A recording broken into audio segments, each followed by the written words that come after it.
जी हाँ, मैं बात कर रहा हूँ M9 मोटरवे के बारे में। M9 पर जितने भी प्रोजेक्ट्स बैठे हैं वो फ्रॉड कर रहे हैं। मुझे पता नहीं था कि एसडी लीज है, मेरे साथ फ्रॉड हुआ।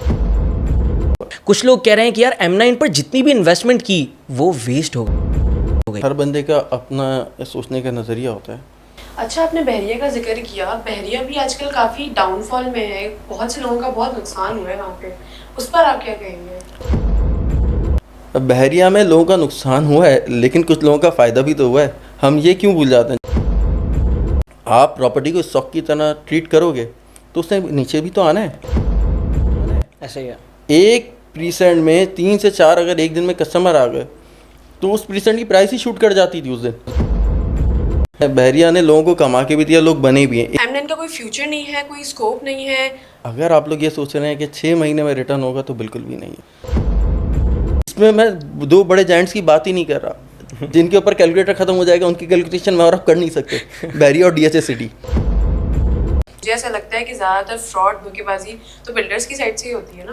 बिल्डर ही गलत होगा, बिल्डर ही झूठ बोल रहा होगा या बिल्डर ही फ्रॉड कर रहा होगा। मैं सिर्फ यही कहूँगा। लेकिन ज़्यादातर जो हमने जो देखा है कि रियल एस्टेट में थोड़ा बड़े लेवल के फ्रॉड होते हैं, ज़्यादातर बातें भी इसकी ज़्यादा हैं, इसमें चीज़ें हैं। सेक्टर भी तो बड़ा है। इस वक्त जो हम नोटिस कर रहे हैं कि रियल एस्टेट इंडस्ट्री भी डाउन हो रही है। ठीक है, हमने बहरिया का भी जिक्र किया, वो भी कहीं ना कहीं डाउन हो रहा है। डाउनफॉल आया हुआ है इस इंडस्ट्री में। देखें, डाउन हो नहीं रही, डाउन हो ही है। तो मैं आपसे पूछता हूँ, आप बताएं इतनी सोसाइटीज़ हैं, क्या फ्यूचर होगा या नहीं होगा? ये मेरा सवाल अब आपसे। क्योंकि अगर इकनॉमी ने बढ़ना है तो रियल एस्टेट सेक्टर को ग्रो करना पड़ेगा। अस्सलाम वालेकुम नाजरीन, आज की ये पॉडकास्ट बहुत इंपॉर्टेंट होने वाली है क्योंकि आज हम जिस टॉपिक पे बात करने वाले हैं उस पर आप लोग काफ़ी टाइम से बात सुनना चाहते हैं और कई तो ऐसे होंगे जो इसकी बहुत सारी वीडियोस देख चुके होंगे। जी हाँ, मैं बात कर रहा हूँ M9 मोटरवे के बारे में। आप में से कई सारे लोगों ने वीडियोस देखी होंगी, मैंने भी देखी हैं कि यार M9 पर जितने भी प्रोजेक्ट्स बैठे हैं वो फ्रॉड कर रहे हैं। कुछ लोग कह रहे हैं कि यार M9 पर जितनी भी इन्वेस्टमेंट की वो वेस्ट हो गई या वेस्ट हो जाएगी। क्या सच हैं ये बातें? क्या M9 पर जितने भी प्रोजेक्ट्स हैं उनमें इन्वेस्टमेंट करना लॉस रहा? क्या M9 पर कोई फ्यूचर बन सकता है? क्या M9 का कोई फ्यूचर है? ये सारी बातें आज के पॉडकास्ट में क्लियर करेंगे हम। और ये पॉडकास्ट मेरे साथ होस्ट कर रही हैं मिस ऐमन इश्तियाक। जी हाँ, बिल्कुल। जैसा कि आप लोगों को शाजिब ने बताया कि हम इस पॉडकास्ट के बारे में आज डिटेल डिस्कशन करने वाले हैं, जो कि है M9 मोटरवे। हम इससे रिलेटेड आप लोगों की सारी क्वेरीज को फिगर आउट करेंगे। तो आज के हमारे गेस्ट हैं mister Daniyal Siyani, who is the head of sale and marketing by GS builder and developers. अस्सलाम वालेकुम दानियाल साहब, क्या हाल हैं आपके? वालेकुम अस्सलाम, अल्हम्दुलिल्लाह मैं ठीक है। आप लोग बताएं कैसी तबीयत है आप लोग? हम बिल्कुल ठीक है दानियाल साहब। आप ये बताएं कि आपने M9 मोटरवे को ही क्यों चूज़ किया, इसके मुतालिक, और जो इतनी वीडियोस चल रही हैं उससे ज़रा बताएं हमें क्या सीन है। Actually I been working on M9 motorway for almost last 6 to 7 year और मैंने इसे चूज़ नहीं किया था। इत्तेफाकिया तौर पे मैं M9 मोटरवे पर आया था as a customer first time plot लेना ऑलमोस्ट 6 to 7 ईयर्स बैक। तो फिर M9 की थोड़ी सी इंक्वायरी की जिन प्रोजेक्ट में लेना था रिलेटिवली, तो उसकी डिटेल्स ली, सारी चीज़ें की।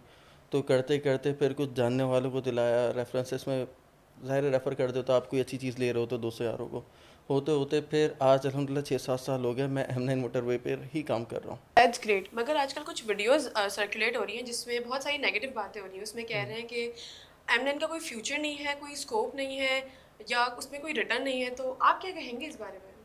तो सवाल ये उठता है, रिटर्न से आप लोगों का क्या मतलब है? अगर आप लोग ये सोच रहे हैं कि 6 महीने में रिटर्न होगा तो बिल्कुल भी नहीं है। लॉन्ग टर्म इन्वेस्टमेंट है। अगर आप इसको लॉन्ग टर्म के हिसाब से परचेज़ कर रहे हैं, M9 पर इन्वेस्टमेंट कर रहे हैं तो ज़रूर रिटर्न होगा। मैं एक छोटी सी कैलकुलेशन कर लेता हूँ, थोड़ा सा टाइम लगेगा लेकिन ये पॉइंट आप लोगों का क्लियर हो जाएगा। देखिए, इस वक्त M9 पर काफ़ी प्रोजेक्ट्स हैं। मिनिमम भी प्रोजेक्ट 100 से 150 एकड़ के हैं, छोटे से छोटा प्रोजेक्ट भी, या 200-250 एकड़। हम अज्यूम कर लेते हैं 50 एकड़ का एक प्रोजेक्ट। 50 एकड़ का मतलब हो गया 1 एकड़ में 17 प्लॉट होते हैं। 50 एकड़ की बात करेंगे तो 17 इंटू 50 अराउंड 850 120 गज के प्लॉट निकलेंगे। अगर 40-50 प्लॉट आप साइड पे ही कर दें, राउंड फिगर पकड़ लें, बिल्डर ने किसी को दे दिया है वैसे ही, तो आपके 800 प्लॉट बनते हैं। 800 प्लॉट्स अराउंड इस वक्त जो जनरल सोसाइटीज़ है वहाँ पे उसकी प्राइस चल रही है 12 से 15 लाख रुपए।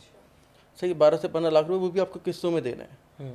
और इस पे फिर एक्स्ट्रा चार्जेस लगते हैं। एक्स्ट्रा चार्जेस का मतलब 40 to 50% प्लॉट जो है आपके वेस्टोपिन है, बिल्डर वेस्टोपिन चार्ज करेगा। कॉर्नर प्लॉट्स होते हैं, कॉर्नर अगर एक प्लॉट 20 की बेल्ट है तो उसमें 4 कॉर्नर होते हैं। 800 प्लॉट का मतलब हो गया अराउंड आपके 40 के करीब कॉर्नर्स निकलेंगे। सही है। फिर उसके बाद आपका 5 to 10% park facing wide road facing जिसके आप 5 से 10% चार्ज कर रहे हो, तो यानी अगर रोड फेसिंग का आप 10% चार्ज करो तो 12 लाख का एक 20 हो गया, 5% 60,000। तो ये भी प्लॉट कॉस्ट में इंक्लूड हो रही है ना। बताने का मकसद ये एक्स्ट्रा चार्जेस से भी इनकम आ रही है, लेकिन हम उसको भी साइड पे कर देते हैं। अभी सिर्फ बात करें 12 लाख रुपए का एक प्लॉट है 120 गज का, और बिल्डर डिस्काउंट भी देता है, तो हमने 8 लाख रुपए पकड़ लिया। एस्टिमेटेड कैलकुलेशन बॉटम पे जा रहे हैं, क्योंकि 8 लाख रुपए का एक प्लॉट है, 800 प्लॉट है, तो अराउंड आपके ये बन गए 64 करोड़। 64 करोड़ प्लस फिर आ जाएँ, हमने कोई एक्स्ट्रा चार्जेस नहीं लिए, सिर्फ प्लॉट कॉस्ट की बात करें, रेजिडेंशियल 120 स्क्वायर यार्ड। फिर कमर्शियल की प्राइस ऑब्वियसली ज़्यादा होती है। अगर आपका रेजिडेंशियल 6-6.5 हज़ार रुपये स्क्वायर फीट है, तो कमर्शियल 25-30 हज़ार, और इस वक्त M9 पे जो कमर्शियल चल रहा है वो 35 से 40 हज़ार रुपये मिनिमम पर स्क्वायर यार्ड चल रहा है। हम 20 हज़ार रुपये स्क्वायर यार्ड रख लेते हैं मिनिमम पे, सही है। 20,000 और कमर्शियल सोसाइटी में 5% होता है, यानी कि वही 40 प्लॉट 120 गज का अगर आप एक अंदाजन कैलकुलेशन करें, 10 करोड़ रुपये बन जाएंगे आपके 20 हज़ार से। 10 करोड़ 64 करोड़ 74 करोड़ हो गए, राउंड फिगर 75 करोड़ कर लेते हैं, क्योंकि 12 लाख से शुरू करता है, 15, 18, 20 पे भी जाते हैं ना प्लॉट। तो आपने 8 लाख रुपए लिए, 75 करोड़ का एक मिनिमम 50 एकड़ की सोसाइटी बन रही है, एक सोसाइटी। हालांकि M9 पर काफ़ी सोसाइटीज़ हैं और 100, 150, 200 एकड़ मिनिमम है। अच्छा, एक बात क्लियर कर दूँ यहाँ पर, ये 75 करोड़ मैं कॉस्ट की बात कर रहा हूँ, सोसाइटी की वर्थ की बात कर रहा हूँ, ये प्रॉफिट नहीं है। क्योंकि वैसे भी बिल्डर का नाम आता है, लोग सारी चीज़ें प्रॉफिट ही कैलकुलेट कर लेते हैं कि प्रॉफिट ही प्रॉफिट होगा। बिल्कुल ऐसा ही तो ये प्रॉफिट नहीं है, ये जस्ट कॉस्ट की बात हो रही है, 75 करोड़। अच्छा, ये पॉइंट बताने का, कैलकुलेशन बताने का मकसद ये था कि जब एक छोटी सी सोसाइटी 75 करोड़ की हो और M9 पर 100+ सोसाइटीज़ हैं, कितनी 100 के आसपास आप ले लें। M9 बेसिकली 3 हिस्सों में बटा हुआ है।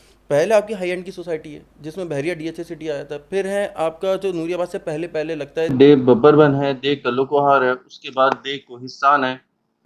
और उसी हिसाब से इनकी प्राइसेस भी है ना, जो नूरियाबाद के बाद पड़ रहा है। नूरियाबाद तक जो है कुछ सोसाइटीज़ हैं, फिर इसके आगे बुलारी बेस तक जा रही हैं, तो काफ़ी सोसाइटीज़ हैं और सब 100-200 एकड़ से बड़ी हैं। तो अब आप बताएं, एक छोटी सी सोसाइटी जो कि 50 एकड़ की, अगर वो अराउंड 75 करोड़ की है, 100 एकड़ की सोसाइटी आपका 150 करोड़ की टोटल वर्थ रखता है, तो इतनी सोसाइटीज़ हैं, तो अरबों में पहुँच गया।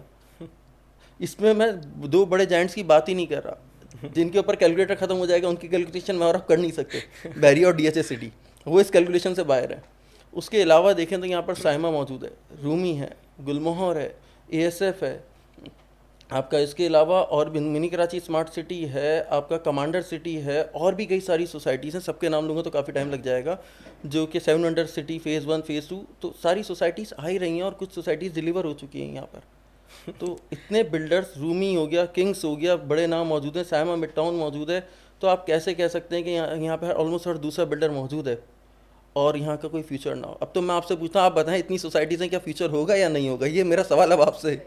सर, मैं सोसाइटीज़ का फ्यूचर तो नहीं, लेकिन इतनी सारी कैलकुलेशन, 200-250 करोड़ सर। तो वो बताने का मकसद, देखिए इसका मकसद यही था कि ताकि आप लोगों को पता चले, कहीं भी हम कहीं पे इन्वेस्टमेंट करते हैं ना, तो दो चीज़ें देखी जाती हैं कि उसका वहाँ पे बिज़नेस कितना हो रहा है, स्कोप क्या है, वहाँ पे इन्वेस्टमेंट कितनी आ रही है। तो वो बताने के लिए मैंने आपको ये कैलकुलेशन बताई थी, ताकि आपको एक आइडिया हो जाए कि वहाँ पे इस वक्त इतनी, इस हद तक इन्वेस्टमेंट हो चुकी है। और ये इस वक्त जितनी आउटस्कट्स एरियाज़ में इन्वेस्टमेंट हो रही है, उतनी with in the city business investment नहीं हो रही है कि एक साथ इतनी ब्रांड्स एक जगह पे काम कर रही हो ना। तो ये था। बिल्कुल, मेरा भी यही सवाल था कि इतने सारे ब्रांड्स, इतना सारा बिजनेस, इतनी सारी इन्वेस्टमेंट्स, तो ऑब्वियसली इसका कोई ना कोई फ्यूचर तो होगा ही, तभी लोग इन्वेस्ट कर रहे हैं। जी बिल्कुल, प्रॉफिट होगा, आप लोगों को रिटर्न होगा। अगर बिल्डर साइड से हट के मैं बात करूं, तो इस वक्त मलीर एक्सप्रेसवे बन रहा है, जिसकी वजह से डिस्टेंस काफ़ी कम हो जाएगा। मलीर एक्सप्रेसवे आप डिफेंस कयूमाबाद से शुरू हो रहा है, तो आपकी हाई एंड की सोसाइटी M9 के लिए ईजी एक्सेस हो गया। उसके बाद Shahrah Faisal, business sector, business class office आपके लिए फ्यू मिनट्स की ड्राइव पे रह जाएंगे।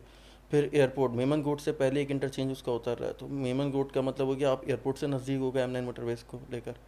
तो ये जो मलीर एक्सप्रेसवे बन रहा है, इसका भी बहुत अच्छा रिस्पांस आएगा। जस्ट लाइक लियारी एक्सप्रेसवे जब बना था, तो हॉक्सबे की साइड की सोसाइटीज़, मुशर्रफ कॉलोनी और दीगर सोसाइटीज़ का प्राइसेस अब चेक करें, नेवल वगैरह के। इसी तरीके से जब मलीर एक्सप्रेसवे बनेगा, तो M9 के ऊपर उसका ज़ाहिर इम्पैक्ट तो आएगा। फिर शौकत खानम हॉस्पिटल बन रहा है, काफ़ी बड़ा स्ट्रक्चर है जो M9 पर आ रहा है, तो लोग आएंगे ना वहाँ पर भी। और दीगर कुछ NGOs हैं जो इनके प्लान है M9 के ऊपर अपने हॉस्पिटल्स बनाने के। तो स्लो स्लो करके लोग मूव हो रहे हैं, टाइम लगता है लेकिन चीज़ें हो रही हैं। फिर आप CPEC का रूट M10 है, सबको पता है। M10 कहाँ से शुरू हो रहा है? M9 से तो शुरू हो रहा है। और नियरेस्ट इंडस्ट्रियल जोन कौन सा पड़ेगा? नूरियाबाद। आप जाके क्रॉस चेक करें पिछले 3 से 4 सालों में कि परसेंटेज वाइज नूरियाबाद की इंडस्ट्रियल एरिया की प्राइस कंपैरेटिवली कितनी बड़ी है। जो पहले आपको 1 एकड़ का प्लॉट मिल रहा था, अब उस प्राइस में आपको आधा एकड़ भी नहीं मिल रहा है नूरियाबाद इंडस्ट्रियल एरिया में। और काफ़ी बड़े बड़े ग्रुप्स हैं जिन्होंने लेके रखे हैं, क्योंकि आने वाले वक्तों में सी पैक ने चलना है तो नूरियाबाद इंडस्ट्रियल एरिया ने भी आबाद होना है, और जहाँ कारोबार होता है वहाँ आबादी तो आती ही है ना। तो इंशाल्लाह ताला आने वाले वक्तों में रिटर्न होगा आप लोगों को। अच्छा, मेरा एक ही सवाल है, जो आपने रिटर्न लफ्ज़ का ना, मेरा यही सवाल काफ़ी देर से मेरे जहन में घूम रहा था कि सर रिटर्न और इन्वेस्टमेंट का क्या है। क्योंकि देखें, अब अगर फॉर एग्जांपल मैं M9 पे प्लॉट ले रहा हूँ, मैंने ले लिया प्लॉट, सही है, उसकी रिटर्न का क्या सीन है? मतलब मुझे वो प्लॉट मेरी ज़िंदगी में मिलेगा या मेरे बच्चे उस प्लॉट पे कब्जा करके जिएंगे? मतलब क्या होगा उसका? यार वैसे हमारी जो सोसाइटी है ना, हम वेस्ट कल्चर तो है नहीं। हाँ, आप अभी शादीशुदा नहीं हो, ऐसा ही है। हो जाएगी जल्द। तो जो शादीशुदा है ना वो अपने बच्चों के लिए लेके रख रहे हो, पहली चीज़ ये होगी। लेकिन आपकी उम्र इतनी है नहीं, तो आपका आपकी ज़िंदगी में रिटर्न होगा। देखें, इन्वेस्टमेंट जब भी कोई करता है ना, तो आप पहले ये देखें आप कौन सी इन्वेस्टमेंट कर रहे हैं। रियल एस्टेट सेक्टर में 3 तरीके की इन्वेस्टमेंट, एक होती है शॉर्ट टर्म, एक होती है मिड टर्म, एक होती है लॉन्ग टर्म। शॉर्ट टर्म में वो जो सट्टा चलता है 6 महीने में ऊपर नीचे प्राइस, वो वाली बात नहीं कर रहा। एक नॉर्मल अगर आप रियल एस्टेट में इन्वेस्टमेंट कर रहे हैं, साल से 2 साल में रिटर्न हो रहा है, शॉर्ट टर्म है। मिड टर्म इन्वेस्टमेंट कर रहे हैं आप, तो वो 4 to 5 ईयर्स में आपको रिटर्न होगा। Long term investment 8 to 10 years. तो आपकी काइंड ऑफ इन्वेस्टमेंट पे डिपेंड कर रहा है। तो M9 की जो इन्वेस्टमेंट है वो लॉन्ग टर्म इन्वेस्टमेंट है। अब ये कोई फर्स्ट टाइम नहीं हो रहा। कराची में जितनी भी जगह आबाद हुई हैं, सब पर पहले लॉन्ग टर्म इन्वेस्टमेंट ही थी। चाहे स्कीम 33 हो गया, मेमार हो गया, ये सब लॉन्ग टर्म इन्वेस्टमेंट है। किसी ना किसी ने लेके रख लिया था। आज 8 जो भी टाइम था, पिछले 1 डेकेड में स्कीम 33 आबाद हुआ है ना, प्राइस बहुत तेज़ी से ऊपर गई ऐसा ही है। है। तो वो उसके जिसने लेके रख लिया था उस टाइम पे, आज आपके सामने। तो 8 से 10 साल मैक्सिमम बोल रहा हूँ लॉन्ग टर्म इन्वेस्टमेंट है, लेकिन आपको दे के जाएगी। और आपकी इतनी एज नहीं है, तो इंशाअल्लाह ताला आपको आपकी ज़िंदगी में रिटर्न होगा, और अच्छा रिटर्न होगा। आपको नहीं लगता कि 8 to 10 ईयर्स कुछ ज़्यादा नहीं है? आप पैसे कितने दे रहे हैं, पहला सवाल ये उठता है फिर। 12 लाख, 15 लाख, 20 लाख रुपए, वो भी 4 या 5 साल की किस्तों में। आज की डेट में आप 12 लाख रुपीज़ नहीं दे रही। बहुत सारे लोग आते हैं मुझे बोलते हैं यार मैं 12 लाख रुपए दे रहा हूँ। मतलब आप आज की डेट में नहीं दे रहे। 4 साल में प्राइसेस डिफरेंट होंगी। इन्फ्लेशन रेट कहाँ से कहाँ पहुँच जाएगा। आप दे रहे हैं किस्तों में, सही है। तो आज की डेट के 12 लाख रुपए नहीं है, 4 ईयर्स बाद आपके 12 लाख रुपए कंप्लीट होंगे। ओके, सही है, ऐसा ही है। 15 लाख रुपए, 20 लाख रुपए, जो भी प्राइस है। और अगर आपको शॉर्ट टर्म इन्वेस्टमेंट या मिड टर्म करनी है तो कराची में करें। कराची में फिर वो करोड़ों में बात जाएगी। ऐसा ही है। और अगर कोई आपको सस्ता लाखों में दे रहा है, तो फिर मैं बोलूँगा देखभाल के लेना, क्योंकि जो चीज़ सस्ती बिक रही है वो रिस्की होती है। कराची एक में साहब का सस्ता। मैंने एक इंटरव्यू देखा था, कोई ऑफिशियल था, उनसे पूछा गया कि ये पहले आप लोग क्यों एक्शन नहीं लेते। तो उन्होंने जवाब दिया कि आवाम को भी सोचना चाहिए, जो चीज़ ज़रूरत से सस्ती बिक रही है तो वो ले क्यों रहे। ऐसा ही है। जो चीज़ ज़रूरत से सस्ती बिके या ज़रूरत से महंगी बिके, अगर वो जस्टिफाई नहीं करी तो आप ना जाए। तो अगर आप 8-10 हज़ार रुपये में कराची में मिल रहा है, तो वो फिर होगा नहीं। लेकिन अगर आपको लगता है कि आपको रिटर्न कराची में 8 से 10 हज़ार रुपये महीना में मिल रहा है, तो आप ले लें। विद इन द सिटी आपको नहीं मिलेगा। आप आउटस्कर्ट एरियाज़ में इस प्राइस में इन्वेस्टमेंट कर सकते हैं। तो आपके लिए एक तो प्राइस रीजनेबल है ना, प्राइस के हिसाब से देखें तो जो आप इन्वेस्टमेंट कर रही हैं उस हिसाब से आपको आने वाले वक्तों में 8 से 10 सालों में रिटर्न होगा। मेमार की एग्जांपल ले लें, 90s में कोई जाता नहीं था, जंगल कहते थे। सादी टाउन मेरे भाई 2 दफ़ा डूबा, सही है। लेकिन आज प्राइस देखें, आबाद हो गया, लोग भूल गए, ऐसा ही है। घर बन गए, बेंगलोर बन गए। मैं लास्ट टाइम गया था, मैं देख के हैरान रह गया। मैंने बोला है मेरी उसके खुद की बाद खाला मेमार में रहती हैं। मेमार में ना, मेमार एक वक्त, आज तो आबादी बढ़ती गई है। एक वक्त कराची जो है लियाकताबाद पे बहुत पहले चले हैं, लियाकताबाद पे ख़त्म था, सही है। एविरिया जंगल होता, मैदान होता था। और अलासिफ से बाहर तो आप समझो जैसे अपना शहर से बाहर आ गए। ऐसा ही है। नया नाज़ाबाद अपना, अब लोग बोलेंगे वो तो शहर के अंदर आता है, ऐसा ही है। फौरन ये आएगा ये नया नाज़ाबाद की एग्जांपल क्यों दे रहे हैं। तो मैं अपने बचपन में गया हूँ, जो आप लोग शायद गए हो ना या नहीं गए हो, जो लोग गए हैं उनसे पूछना, मंगो पीर का एरिया लगता था और वो शहर नहीं लगता था। पहाड़ के ऊपर चढ़ के वो बाबा का मज़ार था, साथ जो है जावेदा सीमेंट की ज़मीन है ना, ये जावेदा सीमेंट फैक्ट्री में मेरा विजिट हुआ है बचपन के अंदर। मेरे नाना वहाँ जॉब करते थे, तो गया वो बचपन में ना इस साइड पर। उस टाइम पर अगर आपको कोई बोलता कि यहाँ पे करोड़ों रुपए के बेंगलोर्स होंगे और हाई एक अच्छी अपर मिडिल क्लास रहेगी, आप बोलते क्या मजाक कर रहे हैं, यहाँ कौन आएगा पहाड़ पे। सही है, यहाँ कौन आएगा। सही है। आज आप जाके देखो तो नया नाज़ाबाद को, वहाँ पे बेंगलोर, सो आप स्कीम 33 को ले लें, पिछले 1 डेकेड में कितना आबाद हुआ है। आप ये हाईवे से आगे, लासिफ से आगे जमाली पुल की तरफ जाएं, जमाली पुल से इनके नीचे जैसे ही राइट मुड़ते हैं, हाईवे लग रहा है ना, वहाँ पर एक सोसाइटी है, नाम मेरे जहन में नहीं आ रहा, दिल्ली सौदागरान। वहाँ पे मैंने प्लॉट पूछा था, 2-2.5 करोड़ का चल रहा था मेरे भाई। नहीं करे यार, सही है। और जिस साहब ने लिया था उन्होंने कुछ लाख रुपए का लिया था। इससे मैं आपको एक एग्जांपल देता हूँ, मेरे जहन में एक कहानी सुनाता हूँ, बल्कि एग्जांपल तो नहीं है, अपनी ज़ाती कहानी। मेरे वालिद साहब ने प्लॉट लिया। अच्छा, लिया कैसे, मेरे ताया हैं, उन्होंने बोला कि एक हमारी हाईवे पे ही सोसाइटी थी मेमन कम्युनिटी की ना, तो उन्होंने बोला कि इस यहाँ पे प्लॉट मिल रहा है, ले लो। पता नहीं कुछ लाख रुपए का था शायद, मुझे याद नहीं, लाख रुपए के आसपास था। तो ताया ने लिया 2 प्लॉट, एक कॉर्नर का एक पीछे वाला, और दूसरा कॉर्नर, क्योंकि 2 कॉर्नर होते हैं ना एक बेल्ट में, दूसरा वाला जो था वो मेरे वाले साहब ने लिया। तो दोनों के पास कॉर्नर एल शेप के अंदर यूँ प्लॉट थे। सही है। 4 साल गुजरे, 5 साल गुजरे, हमारे अब्बा, यार ये कहाँ दिला दिया, तो बिक ही नहीं रहा, इसको बेच दो।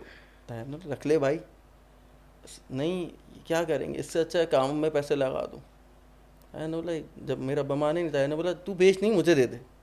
जो भी उस टाइम पे मार्केट वैल्यू बनती थी, लाख रुपए के आसपास लिया होगा इन्होंने, 3-3.5 लाख रुपए या 2.5-3 लाख रुपए बनती थी, हमारे अब्बा ने ले लिए। सही है। अच्छा, वो 3 प्लॉट हो गए। अब ताया आगे इस वक्त जो उसकी वैल्यू चल रही है प्लॉट की बता रहा हूँ, कम से कम भी जो है नॉर्मल पीछे के, ये तो खैर फ्रंट करीब ही है गेट से, लेकिन मिनिमम भी जो चल रही है आपको 1 करोड़ के आसपास मिलेगा वहाँ पे। एक प्लॉट या तीनों? एक प्लॉट। हाँ, और स्कीम 33 की बात कर रहा हूँ। अब जैसे ही जमाली पुल से, मैं सोसाइटी बता दूँ, जमाली पुल से आप थोड़ा सा आगे आएंगे, उल्टे हाथ पे ही सोसाइटी है। अब वहाँ पे पोजीशन वगैरह भी हो गया, कोऑपरेटिव सोसाइटी है मेमन कम्युनिटी की हमारी। तो आपका 1 प्लॉट है। अब अगर वो अपने पीछे वाला 1 प्लॉट बेच दें और बाकी 2 प्लॉट पे कंस्ट्रक्शन कर लें, कंस्ट्रक्शन भी हो जाएगी। एक पीछे वाला प्लॉट बेच दिया, आगे के 2 प्लॉट पे कंस्ट्रक्शन कर लिया, एक पे कंस्ट्रक्शन कर लें, एक पे लॉन बना लें, दोनों पे कर लें, जो भी करना है, बेच के कंस्ट्रक्शन भी कर ले, तो भाई जेब से तो कुछ नहीं लग रहा ना। सही है। और 2 प्लॉट रेडी हो जाएंगे, और क्या चाहिए। अब आबादी भी है, रेंटल कर देंगे, आरओआई भी अच्छा आएगा, रेंटल इनकम भी अच्छी आएगी उस एरिया में। तो जिसने रखा था उस टाइम पर, उसको फ़ायदा हुआ। सर आपने ना यकीन करें पुराने तार छेड़ दिए। मतलब मैं अगर अपनी बात करूँ ना, मेरे दादा ने भी कुछ 6 लाख रुपए का घर खरीदा था, और फिर उन्होंने पता नहीं क्या हुआ, उन्होंने बेच दिया। आज वो घर कम से कम भी 1 करोड़ से ज़्यादा का है। मतलब सबके दादा परदादाओं ने कोई ना कोई ऐसी गलती कर रखी है, कुछ ऐसे। और फिर आज हम सुन रहे होते हैं कि भाई हमारे पास तो इतनी ज़मीन नहीं थी, हमारे पास। सबका ऐसा ही है सर। मेरे भाई, जो गलती आपके दादा ने की वो आप ना करना ना, वरना आपके बच्चे भी ये बोल रहे होंगे। क्योंकि देखें, वो एरियाज उस टाइम पे आउटस्कर्ट्स एरियाज से ऐसा ही है। लोगों ने बोला क्या आबाद होगा कौन। आज के आउटस्कर्ट एरियाज अलग हैं सारे, वो आबादी आ चुकी है वहाँ पर। तो आने वाले वक्तों में इन्होंने भी आबाद होना है। तो अब एग्जांपल मैं आपको एक ये दे रहा हूँ कि मेरे एक दोस्त से, उन्होंने M9 पे हर दूसरी सोसाइटी के अंदर इन्वेस्टमेंट की हुई है ना। तो ऐसी बात हो रही थी, मैंने बोला यार आप ये बताओ कि इतनी सोसाइटी में इन्वेस्टमेंट करो, सुलाने वाली चीज़ है, तो लेके क्यों डाल रहे हो। तो जब मैं नया M9 के ऊपर प्लॉट खरीदा था, नया M9 पर आया था उस सर, उससे मेरी दोस्ती करवाएं, उसके पास इतना पैसा है, हर सोसाइटी में प्लॉट ले रहा है। हर सोसाइटी का मतलब हर दूसरी से मुराद ये है कि एवरी अदर, मतलब जैसे मिनी कराची में ले लिया तो गुलमोहर में ले लिया, और एक आध और सोसाइटी में ले लिया, यूँ तो 3-4-5-6-8 सोसाइटी में भी अगर लिया है कमर्शियल वो भी। तो मैंने उनसे ऐसे ही बैठा, बात हो रही थी, तो मैंने बोला कि एक कमर्शियल मैंने भी बेचा उन्हें, इसलिए तो जी इसलिए मैं पूछ रहा था। तो उस पर उन्होंने मुझे बोला यार ये मेरा एक दोस्त था, अच्छा हम लोग साथ ही थे, तो उनके अब्बा ने ये काम किया था स्कीम 33 और मेहमार में, कोई 20-25 सोसाइटीज़ में कमर्शियल लेके रख लिए थे। उस टाइम पे तो आज करोड़ों अरबों रुपए के है ना, उस टाइम पे नहीं थे, कुड़ियों के भाव मिले, उन्होंने बोला साइड इनकम पे रख दिए थे। आज वो लोग अरबोपति हैं। बोला वो कुछ ना भी करे ना, वो कुछ ना भी करे तो अब बिल्डर आता है, जेवी के ऊपर लेगा आपसे, जो भी डील बैठी है जेवी के ऊपर, खुद आपकी ज़मीन है, बिल्डर ने जेवी पे लिया, प्रॉफिट में शेयर है आपका, तो बैठ के खा सकता है। तो मैं वही अपने लिए और अपने बच्चों के लिए कर रहा हूँ। तो मैं इस वक्त शहर के अंदर तो कमर्शियल उठा नहीं सकता, ऐसा ही है, बहुत महंगे हैं, इसलिए मैं इन एरियाज़ के अंदर कमर्शियल लेके डाल रहा हूँ। अच्छा, उसमें ये कि सारी सोसाइटीज़ के कमर्शियल डिलीवर्ड नहीं हुए, ये भी उसने बताया कि 4-5 सोसाइटी में कमर्शियल ऐसी हैं जो कि डिलीवर्ड नहीं हुई, लेकिन उनके वालिद साहब ने all eggs in one basket ये काम नहीं किया था, तो फिर भी वो प्रॉफिट में, क्योंकि प्रॉफिट मार्जिन ज़्यादा है ना। अगर 20-25 सोसाइटीज़ में उठाए, उसमें से 4-5-6 डिलीवर्ड नहीं हुई, तो बाकियों की प्राइसेस इतनी अप्रिशिएट हो गई कि फ़र्क नहीं पड़ता। अच्छा, तो मैं समझ गई आपकी बात। मतलब आप ये कहना चाह रहे हैं कि आने वाले वक्तों में M9 का भी फ्यूचर इतना ही एक्सपेंसिव होगा? मैं प्राइस तो कोट नहीं कर सकता आपको कि कितना एक्सपेंसिव होगा कंपैरेटिवली, मैं फैक्ट्स के साथ बात कर रहा हूँ। मैंने अभी तक जो बातें बताई आपको वो ऑलमोस्ट हुई हैं सारी चीज़ें ना। अब जैसे आपके दादा ने छोड़ा था, कुछ लोग थे लेने वाले, सर बार बार मत बोले, सही दुख होता है। कुछ लोग थे लेने वाले जिनके ग्रैंड पेरेंट्स ने कुड़ियों के मोहल्ले के डाल दिया था। ऐसे ही। तो इसी तरीके से वक्त के साथ साथ डिमांड बढ़ती आती। इस वक्त हाउसिंग सेक्टर कराची का जो है उसने लोगों की डिमांड मीट नहीं किया, अभी भी डिमांड और सप्लाई में काफ़ी फ़र्क है। तो जब डिमांड और सप्लाई में फ़र्क होता है तो प्राइस अप्रिशिएट होती है, और दूसरी वजह ये है कि आबादी बढ़ती है तो भी प्राइसेस अप्रिशिएट होती है, डिमांड बढ़ती है। ऐसा ही है।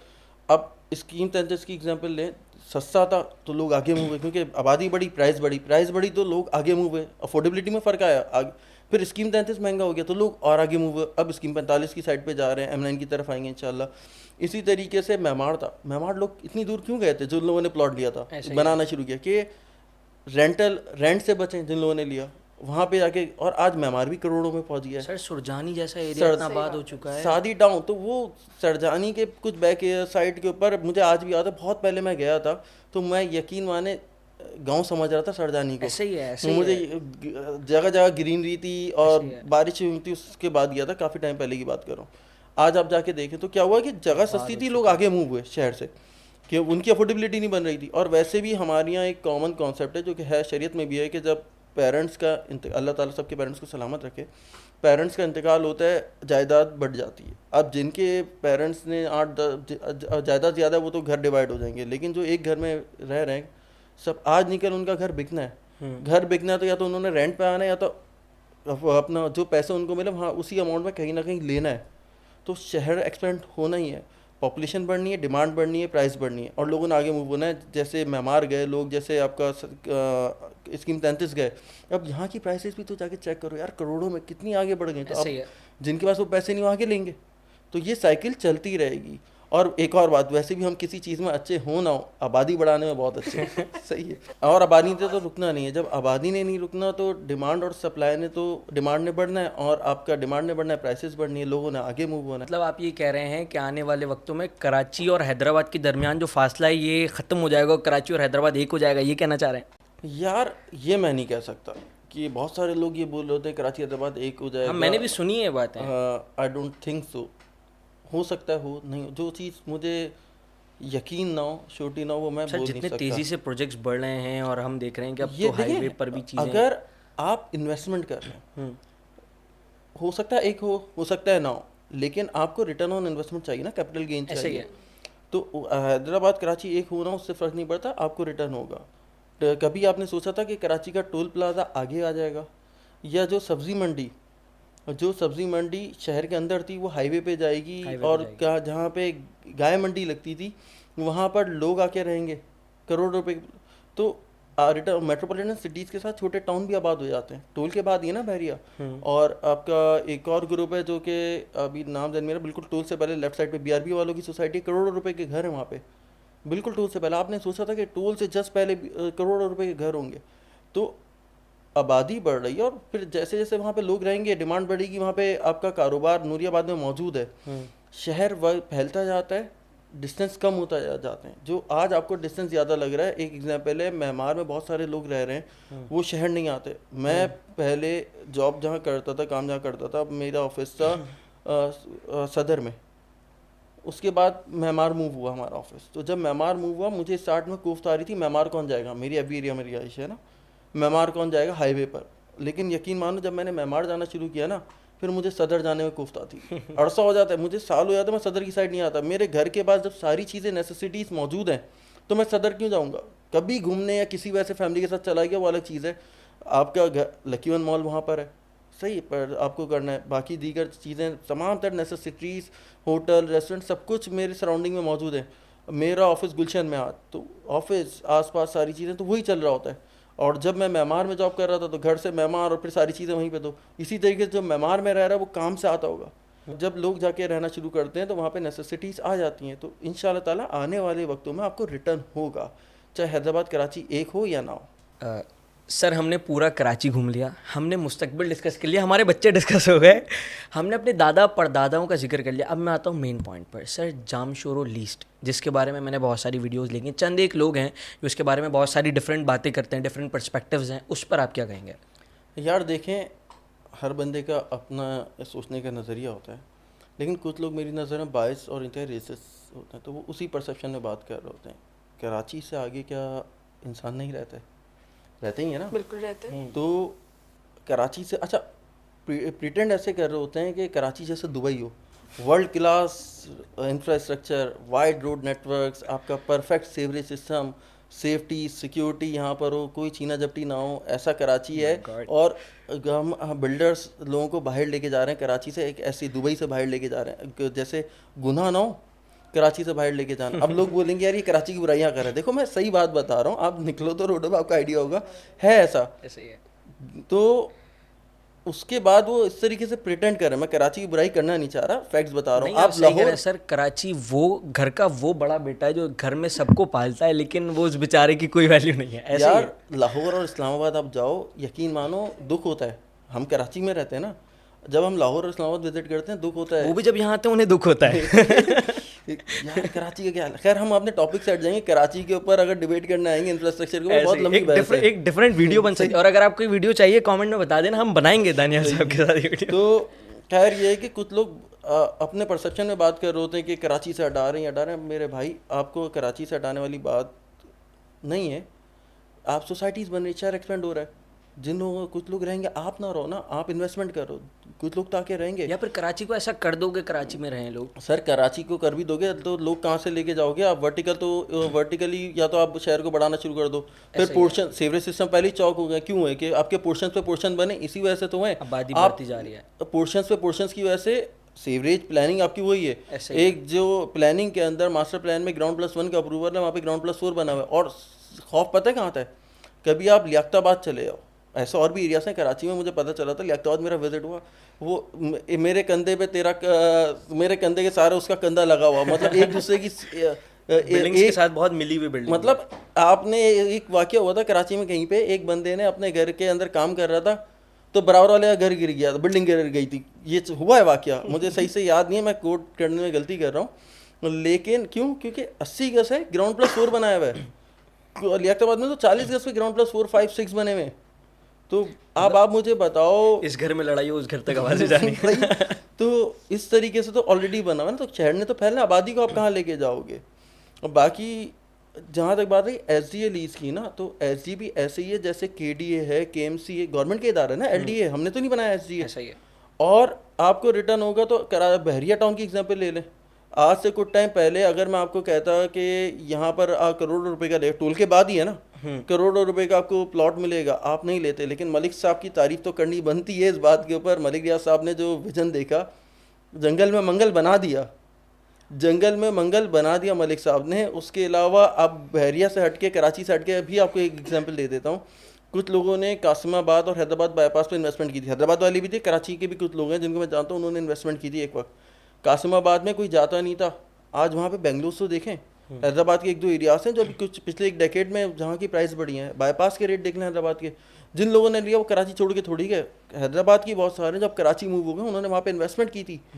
जब प्राइस बढ़ी तो या तो उन्होंने रेंटल कर दिया, तो बेच के अपना कैपिटल गेन हासिल किया, जो इन्वेस्टमेंट पे उन्हें रिटर्न हो रहा था वो ले लिया। दूसरा, फिर वो लोग कहते हैं कि आपका जो है कराची से बाहर जा रहे हैं, यहाँ पे कुछ नहीं होगा, वो नहीं होगा। मेरे भाई आज वक्त आप कराची में रेंटल देखा है कहाँ पहुँच गया है? अब आप मुझे बताओ, एक बंदे की 60-70 हज़ार रुपये सैलरी मिडिल क्लास ही कहलाएगा, लाख रुपये सैलरी मिडिल क्लास ही कहलाएगा ना। सही है। इन्फ्लेशन रेट कहाँ पहुँचा हुआ है? अगर वो रेंट पे रहता है, उसका अपना घर नहीं है। इस वक्त मलीर के अंदर सरजानी, औरंगी यहाँ पे एक छोटे से पोर्शंस के 20-20, 25-25 हज़ार, मैं कम ही बता रहा हूँ, रेंट चल रहा है। अपार्टमेंट के 20-20, 25-25 हज़ार रुपये रेंट है, उसके बाद मेंटेनेंस अलग है, ऐसा ही है। और फिर साल का 5% इंक्रीमेंट प्राइस जो इंक्रीज है वो साल में 5 to 10% वो अलग है। अब आप बताओ 20,000 रुपये वो दे रहा है, और इसमें भी ना पानी है ना बिजली है, और इतने मसाइल हैं, 20,000 रुपये, 20,000 रुपये दे रहा है अगर वो, तो साल का जो है आपका 1 साल बाद उसने 5% उस पर बढ़ाना है, 1,000 रुपये बढ़ जाएगा, 21,000 रुपये हो गया, फिर अगेन 5% बढ़ेगा, तो रेंट तो बढ़ ही रहा है ना। और अगर थोड़ा सा आप अच्छी आगे आ जाओ, कर मेन FB एरिया, सदर, इस साइड पे आ जाओ, तो रेंट तो अल्लाह माशाल्लाह, नाजाबाद वगैरह। तो जब इतनी प्राइसेस बढ़ेंगी तो लोग अल्टीमेटली अपनी इज्जतें बचाने के लिए, अल्लाह पाक सबकी इज्जतें महफूज रखे, जिसकी 60-70 हज़ार रुपये सैलरी वो अफोर्ड नहीं कर सकेगा तो वो आगे ही मूव होगा ना, रहना तो है ना जिनको। और आज के दौर में अपनी ज़मीन होना मेरे भाई बहुत ज़रूरी है, अपने बच्चों के लिए कुछ हो ना हो। मेरा मानना है, मैं गलत भी हो सकता हूँ, लेकिन मेरा मानना ये है कि आपके पास एटलीस्ट आप कहीं पे भी रह रहे हो, रेंट पे रह रहे हो, अपनी ज़मीन होना ज़रूरी है, अपनी या अपार्टमेंट हो या प्लॉट हो। अच्छा, आपने बहरिया का जिक्र किया। बहरिया भी आजकल काफ़ी डाउनफॉल में है, बहुत से लोगों का बहुत नुकसान हुआ है वहाँ पे, उस पर आप क्या कहेंगे?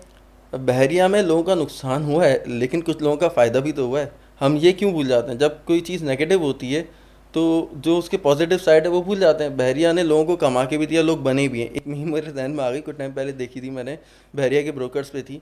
70 बाइक्स से वो रीवो और फॉर्च्यूनर पर आए और उसके बाद फिर वापस से 70 पे आ गए लेकिन सारे नहीं आए। देखें, कुछ लोगों ने अपनी रीवो बचा ली, कुछ रीवो नहीं तो करोला बचा ली। सही है, जिन्होंने सब कुछ लगा दिया था वो डूबे भी ऑब्वियसली। लेकिन बहरिया के डाउन होने के मैं समझता हूँ 3 से 4 रीजंस हैं जो मेरे अकॉर्डिंग है पर्सनली, ओके, जो मैं जज कर रहा हूँ अपनी जो भी छोटा मोटा मेरा एक्सपीरियंस है उस हिसाब से। एक तो पॉलिटिकल साइड है जिस पर मैंने जाना नहीं चाहूँगा obviously.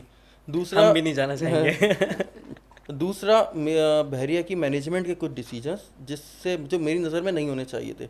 I think my ship my order एक हद तक चलता है, ज़्यादा नहीं चलता। ऐसे ही है। आप जब सेल कर रहे हैं, कस्टमर्स एक इतने ज़्यादा आपके कस्टमर्स हैं तो आपको कस्टमर एडवाइस को सीरियसली लेना चाहिए और कस्टमर पॉइंट ऑफ व्यू से सोचना चाहिए। बिल्कुल। लेकिन बहरिया जितना बड़ा प्रोजेक्ट है, आज निकल मैनेजमेंट ने डिसीजंस लेने हैं अपने उस हिसाब से, और बहरिया ने आने वाले वक्तों में बेहतर होना है।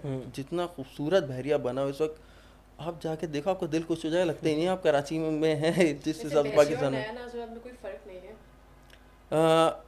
Personally I don't think so. दोनों नहीं, मैं भी एग्री नहीं हाँ, करूंगा मैं भाई, agree नहीं बहरिया करूंगा। बहुत खूबसूरत है। और नया नाज़िर गए आप? मैंने मैं गया विजिट हूँ, किया हुआ मैंने भी है। visit सही किया है, तो पर्सनली दोनों अपनी जगह पर है। मैं दोनों में से किसी, मैं बायस नहीं हूँगा, दोनों का कंपैरिजन मेरी नज़र में है नहीं। वो एक शहर के अंदर एक अलग चीज़ है। ऐसे ही है। अब तो नया नाज़ाबाद के आगे ब्रिज भी बन गया है तो कि और कनेक्टिविटी आसान हो गई है। लेकिन ये है कि बहरिया का एक अपना है। बहरिया और है। दूसरा जो रीज़न है, एक तो मैनेजमेंट साइड से थोड़ी चीज़ें जो कि समझ से बाहर हैं फ़िलहाल के लिए। तीसरा, कुछ लोग भी रिस्पॉन्सिबल हैं जिस पे बहुत कम लोग बात करते हैं। असल में हमारी यहाँ आवाम को आदत है शॉर्ट ट्रेडिंग की, सट्टे में सब कुछ है। ऐसे ही है। सही है, जब आपकी रोज़ की प्राइसेस बढ़ रही होती थी ना, मलिक साहब तो नहीं बढ़ाते थे, महरैया की मैनेजमेंट भी नहीं बढ़ाती थी, तो लोग कुछ थे आज मेरा प्लॉट इतने का हो गया। आप प्रॉपर्टी को स्टॉक की तरह ट्रीट करोगे तो उसने नीचे भी तो आना है। ऐसे ही है। एक प्रीसेंट में 3 से 4 अगर एक दिन में कस्टमर आ गए तो उस प्रीसेंट की प्राइस ही शूट कर जाती थी उस दिन, और लोग खुश हो रहे होते थे आज तो मेरे प्लॉट की वैल्यू इतनी हो गई। महीने के हिसाब से प्राइस बढ़ेगी तो किसी दिन जब मार्केट नीचे आएगी तो प्राइस नीचे भी आएगी, ऐसे ही। बलून से हवा तो निकलनी है। तो मैं तो वैसे भी इस चीज़ पे यकीन नहीं रखता कि जब जहाँ पे कुछ लोग कराची में भी करते थे ये चीज़ सोसाइटीज़ में कि आप उस पर सट्टा चलाओ या उसको डेली बेसिस पे रेट खोलो, तो मैं इसको प्रॉपर्टी में नहीं होना चाहिए। ऐसा आपने ही है। प्लॉट लिया, साल 1.5 साल रखें, उसके बाद जो एप्रिसिएशन आई उस हिसाब से बेच दें। तो ये जो ट्रेडिंग वाला चक्कर था फाइल के ऊपर, ये भी एक रीज़न बना, क्योंकि जो फेक इन्वेस्टमेंट, तीसरा जो मेरा पॉइंट है वो इसी पर है कि फेक इन्वेस्टर और इम्पेशेंट कस्टमर, जब मार्केट बैठी तो होल्डिंग पावर तो है नहीं। ऐसे हर ही है। बंदा अपने आप को इन्वेस्टर समझ रहा था जो 2-4 प्लॉट लेके बैठा था, लेकिन होल्डिंग पावर नहीं थी। अब जब मार्केट नीचे गई तो उन्होंने फ़ौरन के फ़ौरन मेरी बेचो मत निकाला, होल्डिंग पावर नहीं थी, तो उसकी वजह से मार्केट ने और बॉटम टच किया। और bottom touch और इसने आना था जब, अब जो बहरिया के अंदर अब ये चीज़ नहीं हो रही है इतनी, अब थोड़ा सा स्टेबल है मार्केट, तो इसलिए बहरिया बॉटम पे गई। चौथा जो रीज़न है जो मैं समझता हूँ वो इकनॉमी, इसको भी आपको कंसीडर करना चाहिए, क्योंकि जो इन्फ्लेशन रेट हुआ इकनॉमी का, जो प्राइसेस बढ़ी आपका कंस्ट्रक्शन इंडस्ट्री की।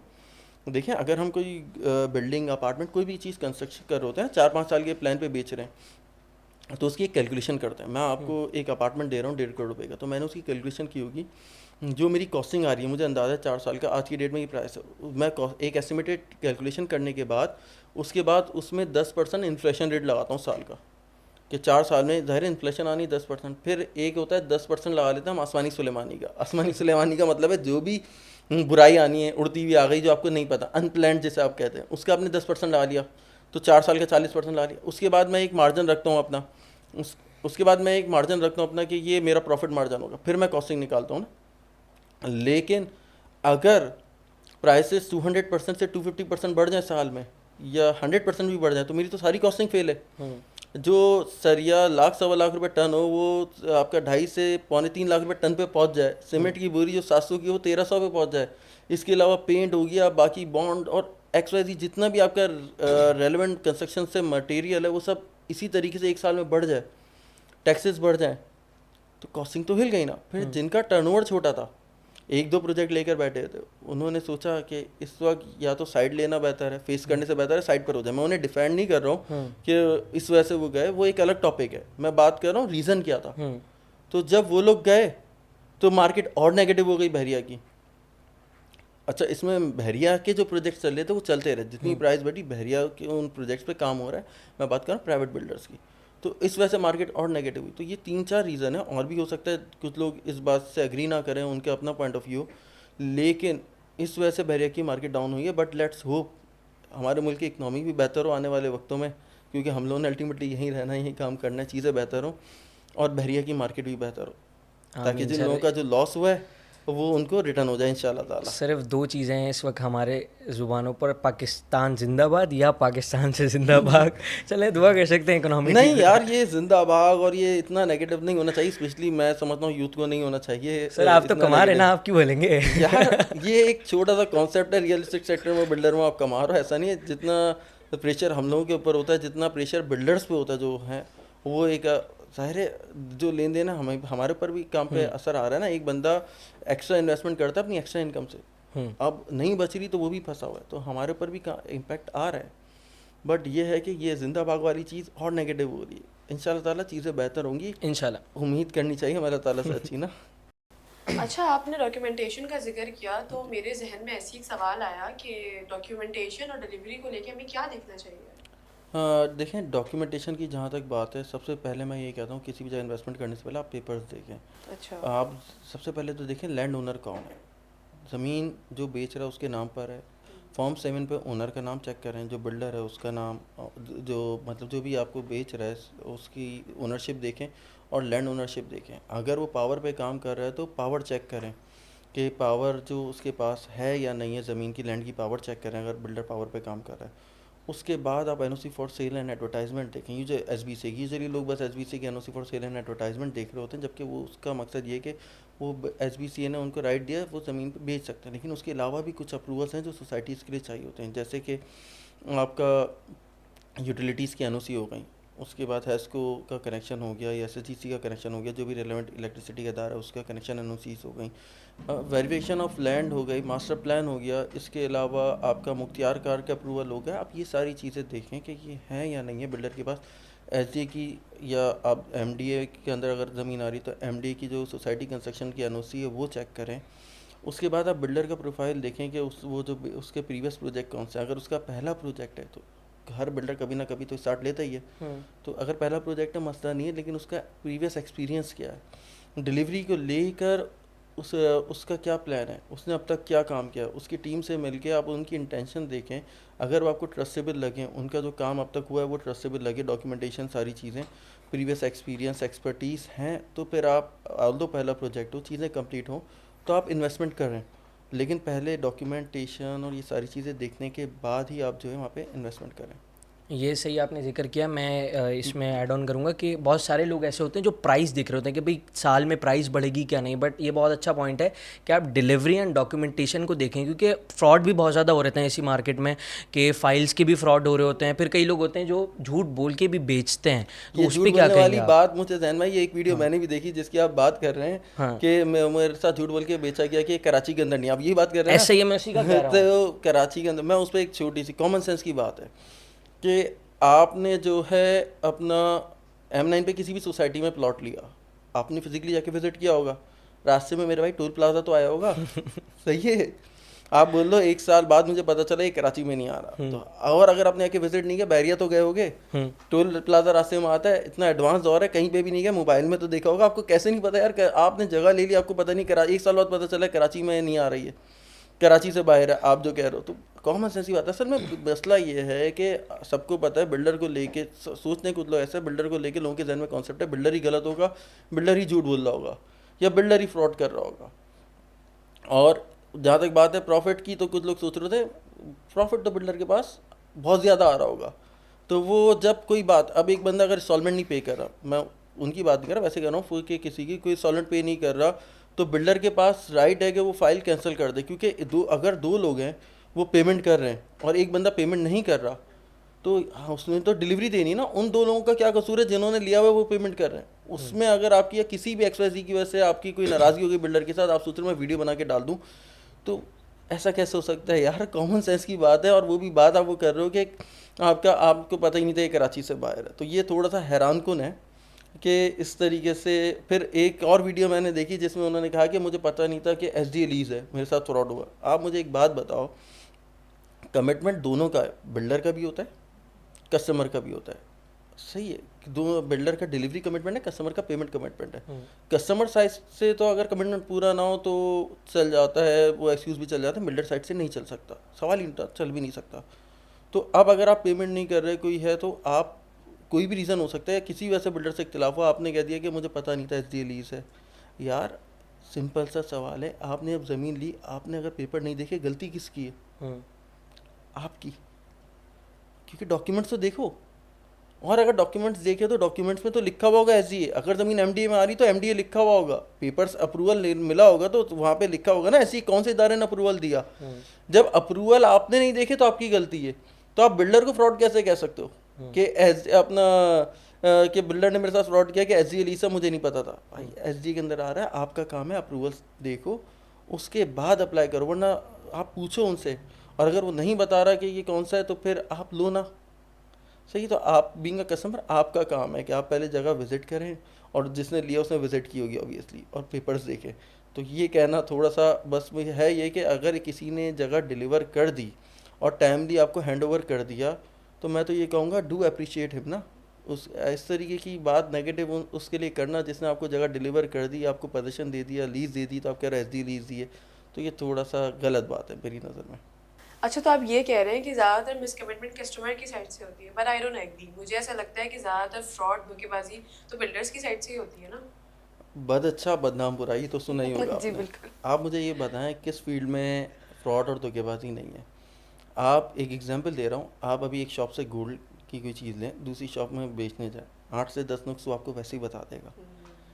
इन्वेस्टमेंट सेक्टर पे चले जाएं, आईटी सेक्टर में क्या नहीं हो रहा। अच्छा, अब मेरा कहने का हरगिज़ मकसद ये नहीं है कि दीगर जगहों पे भी हो रहा है तो मैं हम बिल्डर कंस्ट्रक्शन इंडस्ट्री में भी होना चाहिए, मैं उसके ऊपर डिपेंड नहीं कर रहा हूँ, उसका सहारा नहीं ले रहा। मैं जस्ट आपको बता रहा हूँ कि बुराइयाँ, फ्लॉस सब जगह हैं, अच्छे बुरे सब जगह हैं, स्पेशली इन पाकिस्तान। हाँ हर फील्ड के अंदर है। ऐसा ही और किसी पर्टिकुलर सेक्टर की मैं बुराई भी नहीं करना चाह रहा, मैंने इस एग्जाम्पल दिया, आईटी सेक्टर हो, इन्वेस्टमेंट सेक्टर हो, सबको ग्रो होना चाहिए, इकनॉमी के लिए ज़रूरी है।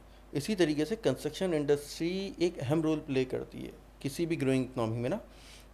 अगर आपका कंस्ट्रक्शन इंडस्ट्री चलेगी तो पेंट इंडस्ट्री चलेगी, आयरन इंडस्ट्री आपकी चलेगी, सीमेंट इंडस्ट्री चलेगी, और भी बहुत सारे रिलेवेंट इंडस्ट्रीज हैं जो इस पर डिपेंड कर रही होती हैं। तो बहुत बड़ी इंडस्ट्री है, तो इसलिए बदनाम ज़्यादा है, वरना अच्छे बुरे सब जगह हैं, मैं सिर्फ यही कहूँगा। ठीक है, आपकी बात पे भी मैं सुन लेता हूँ, लेकिन मैं एक चीज़ ऐड करना चाहूँगा कि भाई अगर आईटी सेक्टर है, जैसे कोई मोबाइल में अगर कोई डंडी मारता है तो वो कितने रुपए की होगी, ठीक है। अगर गोल्ड का भी आप कह रहे हैं तो कितना होगा।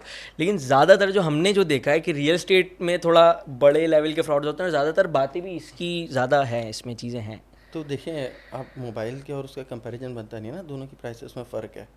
बाकी जहाँ तक बात रही आपका, ये जो पॉइंट है आई गेस ये है कि रियल एस्टेट सेक्टर में फ्रॉड ज़्यादा है। हमने सुना तो यही है। सेक्टर भी तो बड़ा है। और आप जहाँ तक बात कर रहे हैं कि नॉन डिलीवर्ड प्रोजेक्ट ना, फिर वहाँ पे डिलीवर्ड प्रोजेक्ट की भी तो बात करें, कितने प्रोजेक्ट्स हैं जो कि डिलीवर हुए हैं इस वक्त। अगर आप देखें, अभी हम बात कर रहे थे नया नाज़िमाबाद की, डिलीवर हो गया, लोग रह रहे हैं। आपकी सैमर अभियान की बात कर लें, डिलीवर है। नॉर्थ टाउन की बात कर लें, M9 पे 700 सिटी फ़ेज़ 1 की बात कर लें, कमांडर सिटी है, फलकनाज वाले हैं, प्रोजेक्ट डिलीवर है। और भी स्कीम 33 की इतनी सोसाइटीज़ हैं जो किसी न किसी बिल्डर ने बनाई है ना, डिलीवर है। पिछले एक डेकेड में कितने अपार्टमेंट्स बने कराची में, सारे डिलीवर हैं। शारा फैसल पे इतनी बिल्डिंग्स हैं, हाई राइज है। क्लिफ्टन में चले जाएं आप, कराची का कोई भी पोश एरिया, अब वैसा एरिया भी उठा लें, आम एरिया, वहाँ पे जो है इस वक्त कंस्ट्रक्शन हो रही है, कोई ना कोई बिल्डर कर रहा है, और डिलीवर्ड प्रोजेक्ट है। जिसमें आप ये सखी हसन से नॉर्थ नाज़ाबाद वाली साइड पे, नाज़ाबाद वाली साइड पे है, दोनों तरफ आपको बिल्डिंग्स नज़र आएंगी। शारा पाकिस्तान देख लें, शारा फैसल का मैंने ऑलरेडी जिक्र कर दिया है, गिरा पूरे शारा फैसल पे तो एक नेस्टा टावर गिरा, गिरना नहीं चाहिए था, लेकिन डिलीवर्ड प्रोजेक्ट भी तो है। तो ऐसा नहीं, और उसमें लोगों को फ़ायदा भी हुआ है, लोग रह भी रहे हैं।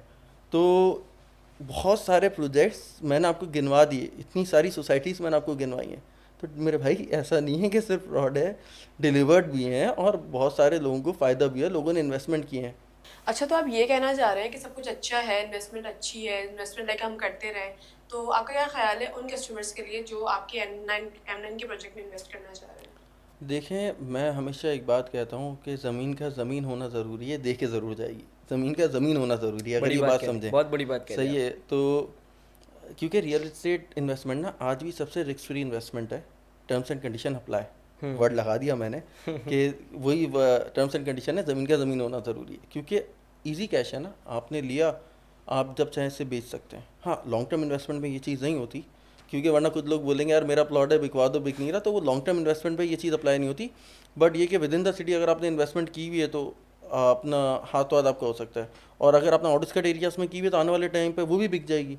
तो रिस्क फ्री इन्वेस्टमेंट आज भी रियल इस्टेट ही है, बस उसका ज़मीन का ज़मीन होना ज़रूरी है। दूसरा, आप जब ले रहे हो, मैं यही दो चीज़ें बोलूँगा जो मैंने बोली थी, डॉक्यूमेंटेशन देखें, बिल्डर प्रोफाइल देखें। डॉक्यूमेंटेशन मजबूत है, बिल्डर अगर आपको लगता है डिलीवरी देगा, ले लें।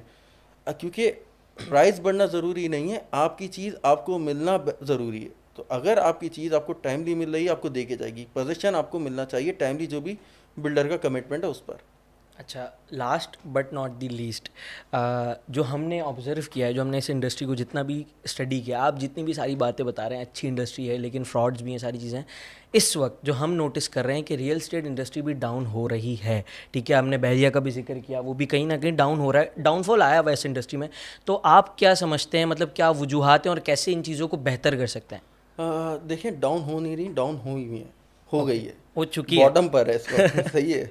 हम अभी लोग मतलब की- इन्वेस्टमेंट के लिए अच्छी है इंडस्ट्री, लोग या की- अभी तो बाहर निकाल लें मैं पैसा इसको अपना? बता दूं, हम लोग की हालत ख़राब है इस वक्त, डाउन है। सही है, लेकिन कौन सा सेक्टर डाउन नहीं है इस वक्त? आप कोई भी सेक्टर उठा लें इस वक्त, हमारे यहाँ का हर एक्सपोर्ट से लेके इंपोर्ट से लेके मैन्युफैक्चरिंग, सब कुछ ही इस वक्त कंपैरेटिवली बैठा हुआ है।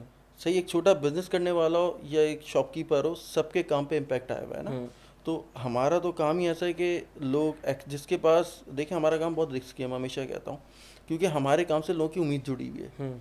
जो टॉपिक से हट गया, लेकिन चले अब जहन में आया तो बता दूं, जो लोअर क्लास है ना, वो अपना पेट काट के, मिडिल क्लास लोअर क्लास पेट काट के देती है कि अपने बच्चों के लिए कोई चीज़ हो जाए। ऐसा ही है। तो उम्मीद जुड़ी है, हम लोगों के इमोशंस के साथ काम कर रहे हैं। और जो हाई एंड अपर क्लास है, वो बोलते हैं यार मेरे पास 2 करोड़ रुपए हैं तो 3 हो जाएंगे, 2 प्रॉपर्टी 3 हो जाएंगी, तो वो भी ले रहे हैं। तो लोगों के इमोशंस जुड़े हुए हैं। लेकिन लोग इन्वेस्टमेंट कब करते हैं? जब वो बेसिक एक्सपेंस से निकलते हैं, तो एक्स्ट्रा पैसों से ही कर रहे हैं ना। तो इस वक्त सारे सेक्टर बैठे हुए हैं, तो इसलिए रियल एस्टेट सेक्टर भी बैठा हुआ है। लेकिन यह है कि उम्मीद है इंशाल्लाह ताला चीज़ें बेहतर होंगी, इन्फ्लेशन रेट कंट्रोल में आएगा, तो मुल्क के हालात बेहतर होंगे। तो जैसे बाकी इंडस्ट्रीज़ बेहतर होंगी, तो आपका उसी के साथ साथ रियल एस्टेट सेक्टर भी बेहतर होगा। क्योंकि अगर इकनॉमी ने बढ़ना है तो रियल एस्टेट सेक्टर को ग्रो करना पड़ेगा। तो इंशाल्लाह ताला उम्मीद करते हैं, उम्मीद पे दुनिया कायम है। Let's hope for the best. बिल्कुल, उम्मीद पे दुनिया कायम है, और इसी उम्मीद के साथ हम आप लोगों से इस वक्त विदा लेते हैं। हमने पूरी कोशिश की आपके तमाम डाउट्स और तमाम सवालात को इस पॉडकास्ट में क्लियर करें। अगर कुछ रह गया तो आप कमेंट्स में डाल दें, हम दोबारा दानियाल साहब का वक्त लेंगे और दोबारा कुछ रिकॉर्ड करेंगे। Again sir, thank you for your time, and thank you Aiman for your time again. Thank you for having us. बहुत अच्छा पॉडकास्ट रहा। उम्मीद करता हूँ आपको ये पॉडकास्ट पसंद आया होगा। अगर पसंद आया है तो सब्सक्राइब भी करके जाइएगा। तो फिर आपसे मिलते हैं इंशाल्लाह किसी नए पॉडकास्ट में, किसी नए टॉपिक के साथ। तब तक के लिए अपना बहुत ख्याल रखें, और M9 से रिलेटेड जो भी चीज़ें थी, उम्मीद करता हूँ आपके जहन में क्लियर हो गई होंगी। तो फिर इंशाल्लाह आपसे मिलते हैं, तब तक के लिए अपना ख्याल रखें, और अपने दोस्त शाजी मासूमी को इजाज़त दीजिए। अस्सलाम वालेकुम व रहमतुल्लाह।